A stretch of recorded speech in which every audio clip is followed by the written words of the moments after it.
ఏమిటి? రామచంద్రుణ్ణి మీ వెంట నేను పంపాలా? ఆ క్రూరు రాక్షసులతో యుద్ధం చేస్తాడా?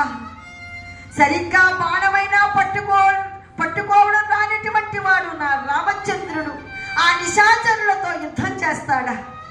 అయ్యయ్యో, నేను ఊహించినటువంటి కోరిక కోరారు స్వామి. మీరు పెద్దవారు, తపశక్తి కలిగినటువంటి వారు, అన్నీ తెలిసినటువంటి వారు. మీరు ఈ విధంగా కోరడం మీకేమైనా ధర్మంగా ఉందా చెప్పండి. నా రామచంద్రుడు అంటే నాకెంత ప్రాణమో మీకు తెలియదా? నా రామచంద్రుడు అంటే నేను ముఖం చూడకుండా ఉండలేననే విషయం మీకు తెలియదా? అలాంటిది నా ప్రాణప్రదమైనటువంటి రాముణ్ణి మీరు యాగరక్షణకు పంపమని అంటున్నారే, ఇది నేను తట్టుకోలేకపోతున్నాను. నా సుతు గొప్ప నేనే చెప్పుకొనరాదుగా,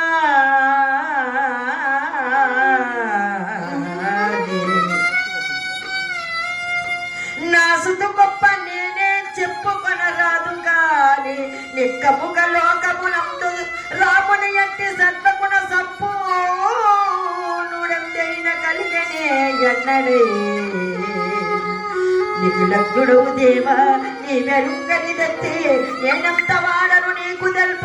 పరులైన మావాని రెప్పవాచక పరిగాదు తమ కార్యముల్ మరపుచుంది ఆసవేడగా ఇటువంటి అంశమందు. విశ్వామిత్ర మునీంద్ర, నా రామచంద్రుని మొదలుపెట్టి నేను ఉండలేను. మరేదైనా కోరండి, నా అక్షయుని సైన్యంతో వచ్చి మీ యజ్ఞాన్ని సంరక్షిస్తాను గాని రాముని మాత్రం నేను పంపించలేను.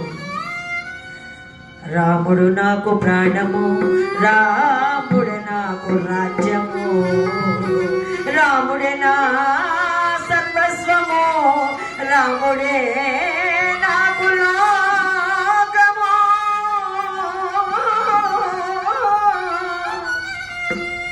రాముడు నా ప్రాణము, రాముడే నాకు రాజ్యము, రాముడే నాకు సర్వస్వము. నేను పంపలేనని ఎప్పుడైతే అలా మాట్లాడాడో దశరథుడు ఒక్కసారిగా విశ్వామిత్రుడు అగ్గి మీద కుక్కులమైపోయాడు. రాజా, ఏం మాట్లాడుతున్నావు నీవు? ఆడిన మాట తప్పడం అనేది మీ అంశంలో ఉన్నదా? ఇప్పుడే చూస్తున్నాను అంటాడు. ఎర్రజంత నట వినయ నట చూపిన బోరేడ, ఎర్రజంత నట వినయ నట చూపిన బోరేడ, ఎర్రజంత నట వినయ.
అవురా రాజా, నక్క వినయం చూపి పిక్క మొహం వేస్తున్నావా? అడిగినదల్లా ఇస్తానని మాట తప్పు